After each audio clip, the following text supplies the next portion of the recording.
Bharatiya Janata party बिल्कुल भी और एनडीए की सरकार नहीं बन रही। अरे भाई साहब, मणिपुर जल रहा है, हल्द्वानी जल रहा है, किसानों आंदोलनकारी हो रखे हैं, आप उनके ऊपर ड्रोन से हमला कर रहे हैं और आप कह रहे हैं कि आप जोड़ के रख रहे हैं। लोगों ने उन पर टीयर गैस के गोले छोड़े, उन पर बुरी तरीके से लाठीचार्ज किया, 7 लोग किसान जो है वहां पर बुरी तरीके से घायल हो गए। ये किसानों की बात करेंगे? नहीं, जरूरत नहीं, पढ़ के आना होता है, रट के नहीं कहा जाता इसको। मोदी जी ही हमेशा प्रधानमंत्री बनते रहे तो ऐसा तो नहीं होना चाहिए ना। गुजरात का मोह छूटा नहीं, प्रधानमंत्री का मोह छूटा नहीं। स्मृति ईरानी जी अगर एक चुनाव जीत गई तो इसका मतलब तो यह है नहीं कि वो अमर हो गई और उसी सीट पे बार बार जीतेंगी। मानक जी, आप ना कांग्रेस को ना हद से ज्यादा वेटेज हर बार strategy strategy strategy. Priyanka ji Uttar Pradesh की जिस सीट से लड़ जाए, खैर मैं उनके लिए प्रधानी नहीं कहना चाहता, ज्यादा छोटा चुनाव हो जाएगा, कहानी खत्म है इनकी। वो इनको पता है इस बात की पार्टी में तो राधिका जी बहुत सारे लोग हैं जिनकी तपस्या में कमी रह गई थी। एमएलए का चुनाव भी नहीं जीत सकते। लिख के ले लीजिए सर। और आप लिख के दे रहे हैं? मैं लिख के दे सकता हूं, मैं लिख के दे सकता हूं गारंटी से ज्यादा। तो आसपास जो भारतीय जनता पार्टी के कार्यकर्ता है वो मोदी जिंदाबाद के नारे लगा रहे थे। शिवम त्यागी क्या कह रहे हैं? शिवम त्यागी कौन है? प्रवक्ता ही है ना। पहले तो वो खुद अपनी टिकट। दोस्तों नमस्कार, स्वागत है आप सभी का। आप देख रहे हैं एसके डिबेट। कांग्रेस के बड़े नेताओं का पार्टी छोड़कर जाने का सिलसिला जारी है। बाबा सिद्दीकी और मिलिंद देवड़ा के बाद अशोक चव्हाण ने भी कांग्रेस पार्टी को अलविदा कह दिया है और भारतीय जनता पार्टी को ज्वाइन कर लिया है। वहीं दूसरी तरफ इंडी गठबंधन के बिखरने का सिलसिला भी जारी है। नीतीश कुमार के बाद जयंत चौधरी ने भी इंडी गठबंधन को छोड़ने का ऐलान कर दिया है। वहीं सोनिया गांधी इस बार लोकसभा का चुनाव नहीं लड़ेंगी। सोनिया गांधी इस बार राजस्थान से राज्यसभा उम्मीदवार होंगी। उन्होंने राजस्थान से राज्यसभा के लिए नामांकन भर दिया है। इस दौरान उनके साथ राहुल गांधी और प्रियंका गांधी भी मौजूद थे। सोनिया गांधी ने राजस्थान की उस सीट से पर्चा भरा जो मनमोहन सिंह के पास थी और जो अब खाली हो गई थी। अब बड़ा सवाल यह है कि जब सोनिया गांधी अपनी रायबरेली सीट छोड़कर राज्यसभा जा रही हैं तो उनकी रायबरेली सीट कौन संभालेगा। यह चर्चा भी लगातार जोर पकड़ रही है कि प्रियंका गांधी रायबरेली से कांग्रेस पार्टी की लोकसभा उम्मीदवार हो सकती हैं और इसकी मांग कांग्रेस कार्यकर्ता लंबे समय से कर भी रहे हैं। और अटकलें राहुल गांधी के बारे में भी हैं कि वो अमेठी से चुनाव लड़ेंगे या नहीं। दोस्तों आज की डिबेट इन तमाम मुद्दों पर होने वाली है।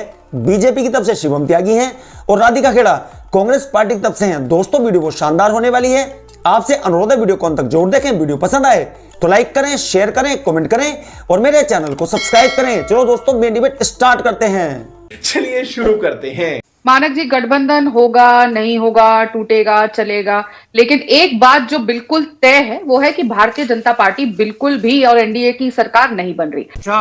अब आज मुझे बहुत एक प्रवक्ता होने के नाते एक चीज बहुत दुखी कर रही है। और हमेशा मैं आपकी तारीफ करती हूँ कि आपका चैनल और आप हमेशा इंपॉर्टेंट मुद्दे उठाते हैं, लेकिन आज 48 मिनट्स हो गए, मैं शांति से सुन रही थी। शायद कोई इस बात पर चर्चा करेगा या शायद आज के दिन कोई चैनल इस पर डिबेट करेगा कि 5 साल पहले जो आज हमला हुआ था पुलवामा में, उन शहीदों के नाम पे मोदी जी ने पिछले चुनाव में वोट मांगी थी और कहा था कि जब आज आप वोट देने जाएंगे तो पुलवामा के शहीदों को का याद रखना, उनके नाम को याद रखना, वो समय याद रखना। वही समय जब प्रधानमंत्री जी बेयर ग्रिल्स के साथ शूटिंग कर रहे थे, जब हमारे जवान शहीद हो रहे थे। पिछला चुनाव उन्होंने पुलवामा के शहीदों के नाम पे लड़ लिया। इस चुनाव वो किसके ऊपर लड़ेंगे?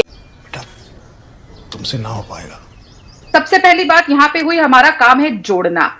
अरे भाई साहब, मणिपुर जल रहा है, हल्द्वानी जल रहा है, दोनों आपके शासित राज्य है, वहां आप जोड़ के लोगों को नहीं रख पा रहे। जोड़ने की बात कर रहे हैं, किसानों आंदोलनकारी हो रखे हैं, आप उनके ऊपर ड्रोन से हमला कर रहे हैं और आप कह रहे हैं कि आप जोड़ के रख रहे हैं। देश को बांटने का काम आप कर रहे हैं। हमारे पहलवान है तो वो आंदोलन कर रहे हैं, किसान है आंदोलन कर रहे हैं, हमारे जो अग्निवीर थे उनको आपने ऐसे डराया धमकाया कि भैया तुम्हारा वीडियो रिकॉर्ड हो जाएगा, कहीं नौकरी नहीं मिलेगी, तो आपने डरा धमका के उनका आंदोलन रखा। ये छोड़ने का काम कर रहे हैं। आपकी औकात बता रहा हूं सर, बुरा नहीं मानना सर। वो जॉन एलिया कहते हैं कि सोचूं तो सारी उम्र मोहब्बत में कट गई और देखूं तो एक शख्स भी मेरा ना हुआ। गठबंधन है, एक थी कांग्रेस, इनके नेता बोलते हैं मुख्यमंत्री गठबंधन है। कहां है? ग्राउंड पे रोजाना एक दूसरे को गाली दे रहे, गठबंधन है, टीवी पर है ना जी। एक और चीज इन्होंने कही कि किसानों के लिए भारतीय जनता पार्टी क्या करती है। 6 मई 2022 का गूगल करके देखें, न्यूज 24 के लोग, कपास के किसान जो हैं पंजाब में हंगामा कर रहे थे, पंजाब में प्रोटेस्ट कर रहे थे, इन लोगों ने उन पर टीयर गैस के गोले छोड़े, उन पर बुरी तरीके से लाठीचार्ज किया, 7 लोग किसान जो है वहां पर बुरी तरीके से घायल हो गए। ये किसानों की बात करेंगे। कांग्रेस वाले जब प्लीज बीच में नहीं, रिक्वेस्ट है, गूगल कर लेंगे लोग, उनके पास है ना अवेलेबिलिटी, तो करने दीजिए उनको। अब दूसरा, कांग्रेस वाले नहीं, जरूरत नहीं, पढ़ के आना होता है, रट के नहीं कहा जाता इसको। राजस्थान में 20,000 किसानों के घरों की जमीन चली गई, उनकी जमीन नीलाम हो गई क्योंकि वो लोन नहीं चुका पाए। क्या बात है सर, क्या बात है सर। राधिका, ये सोनिया गांधी राज्यसभा क्यों जा रही हैं? क्योंकि कुछ कांग्रेस के नेता कह रहे हैं कि बहुत बड़ी प्लानिंग है, सोनिया को राज्यसभा भेजा है राजस्थान से, राजस्थान स्ट्रांग हो जाएगा। उत्तर प्रदेश की रायबरेली सीट खाली कर दी, वहां से प्रियंका को उतारा जाएगा। कुछ लोग कह रहे हैं कि नहीं, मजबूरी है, ये तो उम्र और सेहत साथ नहीं दे रही थी। सोनिया जी कहां से चुनाव नहीं लड़ रही, ये नहीं लड़ रही। देखिए मानक जी, मैं मानती हूँ जब आप लोकसभा का चुनाव लड़ते हैं तो बहुत जरूरी होता है कि आप अपने कॉन्स्टिट्यूंसी के लोगों से मिलते रहे, वहां पे जाते रहे। और हाँ, अब समय कोरोना के बाद बहुत चीजें बदली हैं, पूरे हर जने के लाइफ में बदली है, हमारे परिवारों में बदली है, हर जगह कोरोना ने पूरे विश्व का ही हर चीज बदल दी है। तो अगर वो नहीं जा पा रही है तो ये रायबरेली के लोगों के लिए भी ठीक नहीं है कि वो अपने सांसद से नहीं मिल पा रहे हैं। तो ये एक बहुत अच्छा डिसीजन है, राइट टाइम पे राइट चीज करने का, और ये भी स्वागत में ही है। अब हर जगह एक ही जगह पे हमेशा बैठे रहे, मोदी जी ही हमेशा प्रधानमंत्री बनते रहे, तो ऐसा तो नहीं होना चाहिए ना। गुजरात का मोह छूटता नहीं, प्रधानमंत्री की का मोह छूटता नहीं। और लोगों का क्या है जी, का तो काम है कहना। लोग तो बहुत कुछ कहते हैं। लोग तो 2003-4 में ये भी कहते थे इंडिया शाइनिंग, अटल बिहारी वाजपेयी जी दोबारा प्रधानमंत्री बनेंगे, सबसे अच्छी जीत होगी, कि इतनी अच्छी जीत होगी कि चुनाव ही पहले करा दिए। रायबरेली से प्रियंका जीत लेंगी क्या? गांधी जी, मेरी भी दिल की इच्छा है कि श्रीमती प्रियंका गांधी जी मेरी नेता चुनाव लड़े। हाँ। वो जहां से लड़ना चाहती है और जहां की जनता चाहती है कि वो उनका प्रतिनिधित्व करे, वो वहां से लड़े। क्योंकि सवाल तो सबसे पहले कैंडिडेट से भी तो पूछा जाएगा कि वो कहां से चुनाव लड़ना चाहते हैं। ठीक है। कोई अब ये तानाशाही तो है नहीं कि मोदी जी कहेंगे, ठीक है, कि मतलब JP नड्डा यूपी की जी किसी भी अध्यक्ष सीट बनेंगे, से आप राधिका, कहीं भी चले जाओ। ठीक है, ओके। और राहुल गांधी आप चाहेंगे अमेठी से दोबारा लड़े, और अगर लड़े तो क्या वो जीत सकते हैं स्मृति ईरानी के खिलाफ?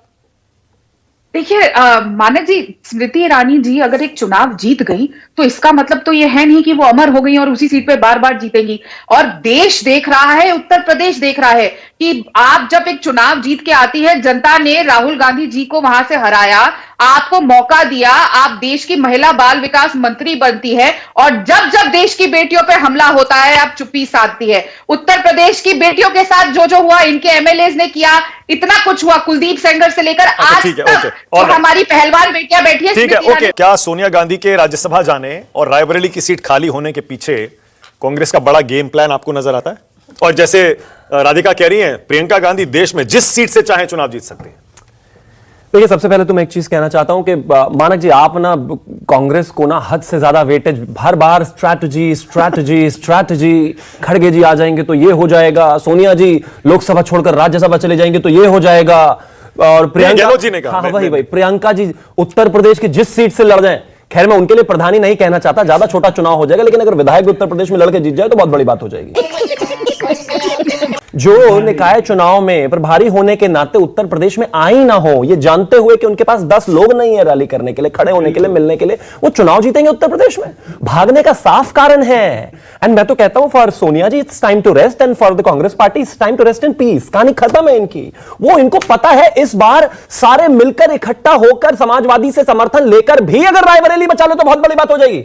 और रही बात एज सांसद, आप मुझे एक चीज बताइए, मुझे याद है 2017 में सोनिया जी के लिए पोस्टर लगे थे कि हमारा सांसद लापता है, फिर 2018 में पहुंची थी 2-2.5 साल बाद। अभी पिछले 5 सालों का ट्रैक रिकॉर्ड आपको पता ही है। मुझे मैं संवेदना रखता हूं उनकी तबियत के लिए, लेकिन आपकी पार्टी में तो राधिका जी बहुत सारे लोग हैं जिनकी तपस्या में कमी रह गई थी। राज्यसभा सांसद की भी जिम्मेदारी है। वो ऐसे ही नहीं कि ठीक है सीट है तो वो भी परिवार को ही मिलेगी। उम्र हो गई है, समय हो गया है, तबीयत ठीक नहीं रहती, दिल्ली का AQI खराब हो जाता है तो गोवा जाकर रेस्ट करना पड़ता है। लेकिन जिंदगी में जब समय ऐसा हो तो कोई जरूरी नहीं है अपने पास राज्यसभा रखो भाई। जिनकी तपस्या में कमी रह गई थी उन खेड़ा जी को दे देते। मतलब हाँ, मतलब आप कह रहे हैं प्रियंका गांधी एक MLA का चुनाव भी नहीं जीत सकती। लिख के ले लीजिए सर, और आप आगे भी देखेंगे। आगे मैं आना चाहता हूं। एक मिनट, आप लिख के दे रहे हैं? मैं लिख के दे सकता हूं, मैं लिख के दे सकता हूं आप? गारंटी। और 2024 के बाद इस बात को कन्फ्रंट करने के लिए भी तैयार हूं, और ऑन रिकॉर्ड चली गई यूट्यूब पर। आजकल तो सब कुछ यूट्यूब पर मिल ही जाता है ना, तो राधिका जी से बिल्कुल सामने ऐसे ही हम कभी मिलेंगे तो बात रही। अब आगे आते हैं, जहां तक बात ये स्ट्रैटेजी का है, मैं ऐसा समझता हूं Congress as an individual party कहानी बुरी तरीके से खत्म है। भारत जोड़ो न्याय यात्रा की खबरें चल रही हैं कि राहुल गांधी उसको भी बीच में छोड़कर निकल चुके हैं। आज तक जीवन में कोई एक काम पूरा नहीं किया। पता चला है कि करीब पीछे 100 तो गाड़ियां होती थी और 100 में 300 लोग होते थे टोटल मिला के। उससे ज्यादा तो आसपास जो भारतीय जनता पार्टी के कार्यकर्ता है वो मोदी जिंदाबाद के नारे लगा रहे थे। गजब बेइज्जती है। उससे थोड़ी बहुत भीड़ दिख भी जाती थी, वरना लोग ही नहीं थे। ये हालात हैं कांग्रेस के। मैं मानता हूं कॉन्फिडेंट रहना अच्छी बात है। तो फिर अगर इतना वन साइडेड मुकाबला है तो आप एक एक करके ये सारी पार्टियों को इंडिया गठबंधन से तोड़ क्यों रहे हैं? ये बैठी है जैनब, अभी देख लीजिए, आप इनकी पार्टी को भी ले आए, नीतीश कुमार को ले आए, अशोक चव्हाण को ले आए, मिलिंद देवड़ा भी उधर आ गए, हो क्या रहा है? क्योंकि हमारी नीति साफ है। राजनीति का मतलब जोड़ना होता है। हम लोगों को, पार्टियों को, परिवारों को, देश को, जनता को जोड़ते हुए चलेंगे। कोई भी एक हमारी विचारधारा के साथ मिलकर जुड़कर आगे चलना चाहता है, किसी को कोई परेशानी नहीं है। भाई देखिए, हमारे पास नेता हैं जिनकी एक्सेप्टेबिलिटी दुनिया भर में सबसे ज्यादा है, जिनकी एक्सेप्टेबिलिटी देश में सबसे ज्यादा है, जिनको देश भरोसा करता है, जनता भरोसा करती है, पार्टी के लोग भरोसा करते हैं, और जो हमारी ऑपोजिशन अलाय भी हुआ करते थे एक जमाने में, वो भी उनकी सोच से प्रभावित होते हैं। अच्छा, गठबंधन खत्म हो गया क्या? इंडिया गठबंधन था कब? वो तो सिर्फ आप ही बताते कि है, था ही नहीं कभी। आप मुझे एक चीज बताइए, कोई एक ऐसा कंक्लूसिव स्टेप बताइए जो इंडी गठबंधन ने अपने समय में रहते हुए लिया हो। हाँ, 4 बार महंगे 5 स्टार्स में चाय वगैरह जरूर ऑर्गेनाइज। ओके, राधिका बोलिए। शिवम कह रहे हैं प्रियंका गांधी एमएलए का चुनाव भी नहीं जीत सकती। शिवम त्यागी क्या कह रहे हैं? शिवम त्यागी कौन है? प्रवक्ता ही है ना। पहले तो वो खुद अपनी टिकट लेकर आए, फिर टिप्पणी करे कि कौन जीत सकता है, कौन हार सकता है। रुको जरा, सबर करो। देखिए, टिकट हमारे यहां कोई परिवार तय नहीं करता। मेरी पार्टी अगर मुझे देगी, मेरा दावा है आपसे, इसको भी रिकॉर्ड कर लीजिएगा, प्रियंका गांधी जी से ज्यादा वोट लेकर आऊंगा। मजा आया। देखा दोस्तों, आपने शिवम त्यागी और राधिका खेड़ा दोनों को सुना। आप किसकी बात से सहमत हैं? और मोदी जी ने जो 400 पार का टारगेट सेट किया है, उस पर आपकी क्या राय है? कमेंट सेक्शन में कमेंट करके बताएं। और अगर वीडियो पसंद आई हो तो लाइक करें, शेयर करें, कमेंट करें और मेरे चैनल को सब्सक्राइब करें। चलो दोस्तों, मिलते हैं अगली वीडियो में। जय हिंद, वंदे मातरम, जय श्री राम।